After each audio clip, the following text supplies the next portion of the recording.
achamos que é absolutamente fundamental que essa casa possa discutir a implementação da política nacional e a partir daí ver os desafios que precisam ser superados e ver como é que nós podemos consolidar os direitos da população em situação de rua.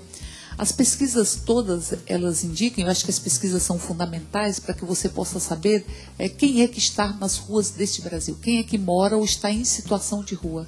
A gente vai perceber que é uma população em idade produtiva e uma população trabalhadora. A esmagadora maioria é uma população trabalhadora e que é invisibilizada enquanto sujeito de direitos. É invisibilizada do ponto de vista humano. Existe uma desumanização simbólica da população que está em situação de rua. E quando ela é vista muito como uma ameaça à dita ordem, que é uma ordem excludente. E nós não entendemos e não damos o direito de fala. O decreto é importante porque ele assegura, dentre outras coisas, o direito de fala. É preciso que tenha o direito de fala, que você construa os instrumentos e os fóruns para que a população em situação de rua possa expressar, inclusive, quais são as suas demandas e quais são os seus desejos. Porque penso que tem dois elementos que aparecem como necessidade de políticas públicas. Um é a política habitacional.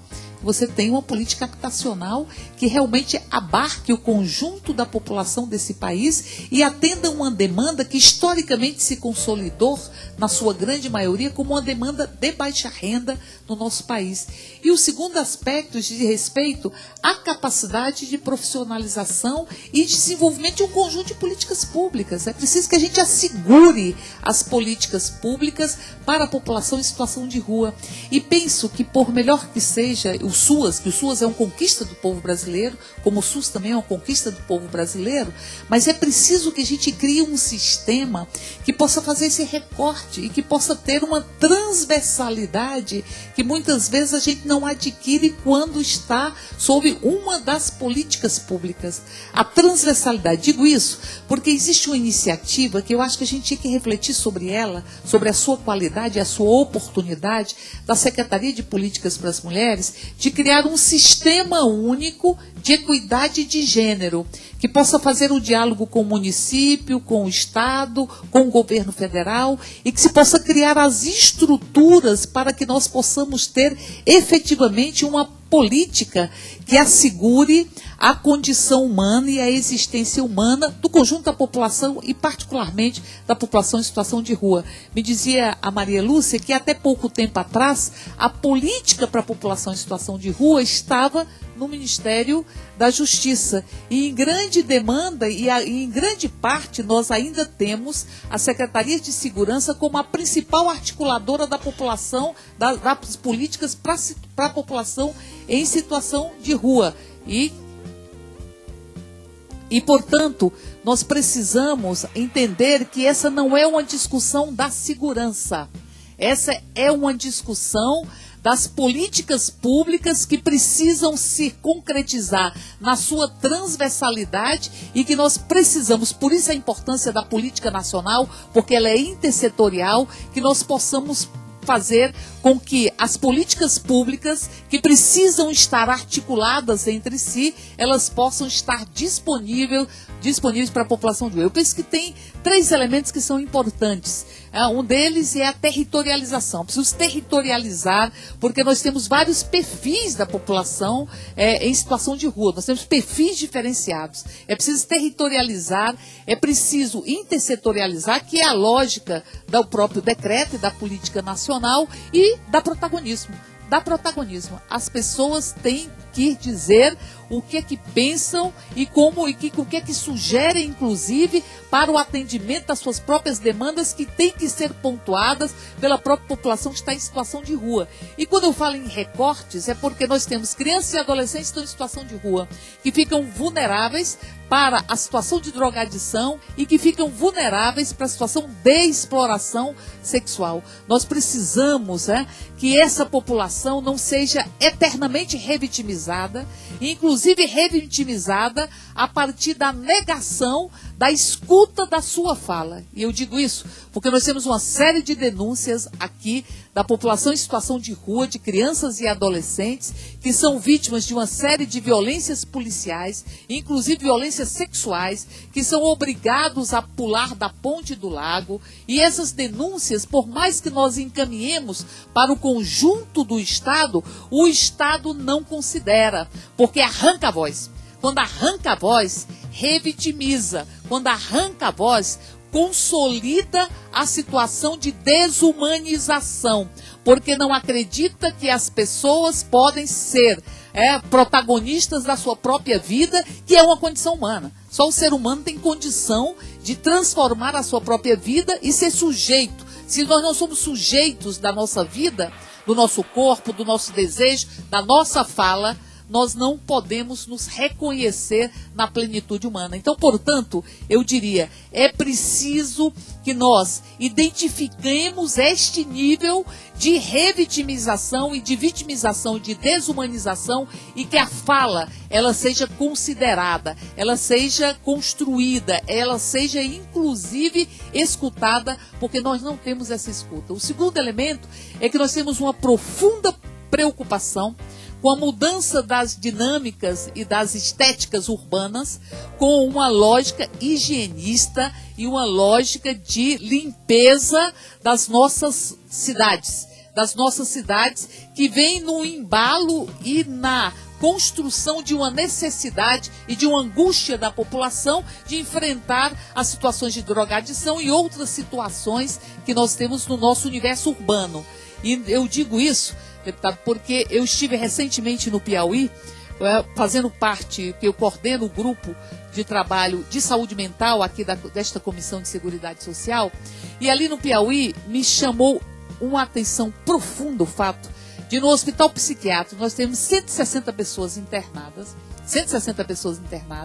e dessas 30 pessoas, das 160, portanto, quase 20% internadas, que estavam internadas compulsoriamente, sem avaliação da assistência à saúde, sem nenhuma avaliação de qualquer profissional de saúde. A grande maioria, pessoas em situação de rua, que foram internadas em hospital psiquiátrico compulsoriamente, com o parecer contrário dos profissionais de saúde, inclusive do diretor do próprio hospital, que dizia que aquelas pessoas não tinham que estar em situação de internação, e mesmo assim houve a manutenção da decisão judicial, sem qualquer leitura da saúde, como disse, e a manutenção fez com que essas pessoas ficassem dentro de um hospital psiquiátrico. Essas pessoas receberam alta, algumas delas, o diretor do hospital nos mostrou a alta de algumas dessas pessoas, e a alta não tinha valor, porque ela tem que ser remetida para o juiz, e é o juiz que vai determinar. Nós não podemos permitir que isso aconteça, senão nós vamos estar reconstruindo os holocaustos nesse país. Esse país teve uma série de holocaustos que ele não identificou como tal, e que por não identificá-los enquanto tal, não conseguimos impedir que eles possam retornar de forma transversa, oblíqua, mas que eles retornem para a nossa contemporaneidade. Eu digo que esse Brasil vivenciou o Hospital de Barbacena, que matou 60 mil pessoas, grande parte pessoas em situação de rua, que eram encaminhadas nos trens que se chamavam trens dos doidos, o trem que chegava e que carregavam mães solteiras, mulheres que se rebelavam contra o patriarcado, ou seja, pessoas que de alguma forma contestavam,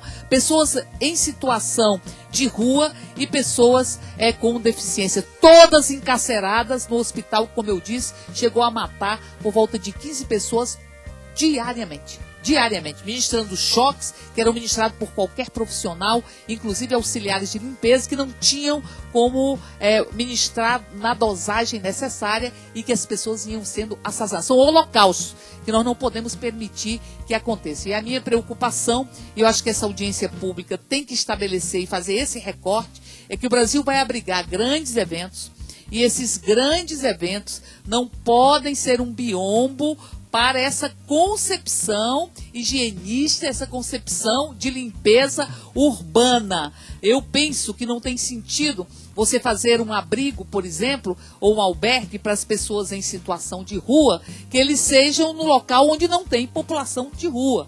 Em um local isolado do próprio centro, onde você possa invisibilizar. É importante que nós não permitamos, identifiquemos e não permitamos que nós tenhamos uma invisibilização da população em situação de rua. Eu vou fechar apenas lembrando que uma coisa que nos chamou profunda atenção aqui no Distrito Federal foi o fato de termos pessoas em situação de rua, inclusive lideranças nacionais, aprisionadas, né? Levadas para o presídio. Uma sociedade que se utiliza para não se aprofundar nas necessidades, na falência do Estado, do ponto de vista das políticas públicas, que se tem se utilizado de hospícios ou de hospitais psiquiátricos, tem se utilizado de prisões para fazer a sua concepção higienista. Aqui nós tivemos as pessoas presas porque estavam provocando dano ao meio ambiente. E dano ao meio ambiente é porque estavam morando na rua, porque são trabalhadores e trabalhadoras, trabalham com reciclagem de resíduos sólidos e precisam ficar perto do trabalho. Eu lembro de uma pessoa, e com ela eu me calo, que dizia o seguinte: será que alguém pensa que a gente só tem um direito? Que a gente não tem uma porção de direitos? Uma porção de direitos?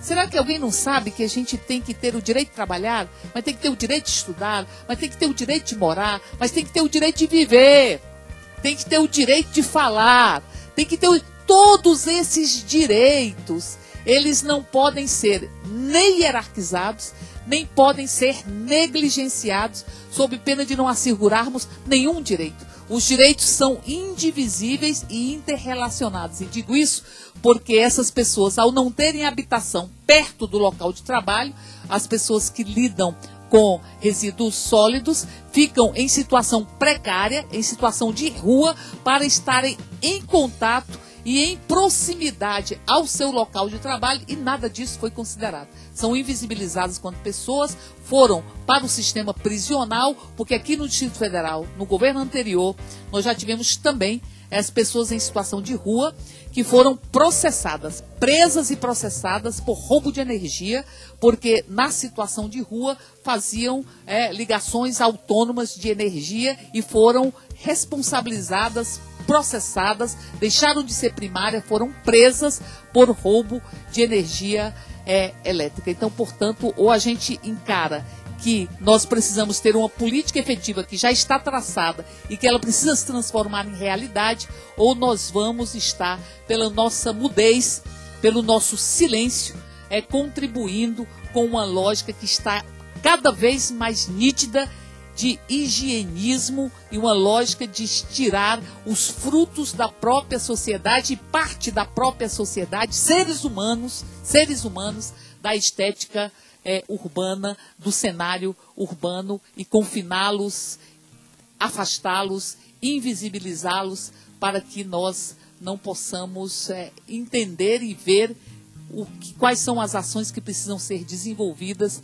para que nós possamos assegurar, eu não digo nem cidadania, cidadania pressupõe de deveres e direitos, eu falo de algo muito mais profundo que a cidadania, são os direitos humanos, porque aí nós estamos falando apenas de dignidade humana, que até em períodos de guerra tem que ser preservada, até em períodos de guerra, quando é permitido matar, não é permitido vilipendiar a dignidade humana, ou torturar, ou encarcerar de forma indevida, ou maltratar, enfim. Então, portanto, até em períodos oficiais de guerra, nós temos que preservar a dignidade humana, e temos que preservar a dignidade humana e considerá-la, inclusive, a condição de sujeito da população em situação de rua. Senão, nós vamos questionar se estamos vivendo realmente uma democracia e se a gente faz valer esta Constituição que fala e tem como princípio fundante a própria dignidade humana.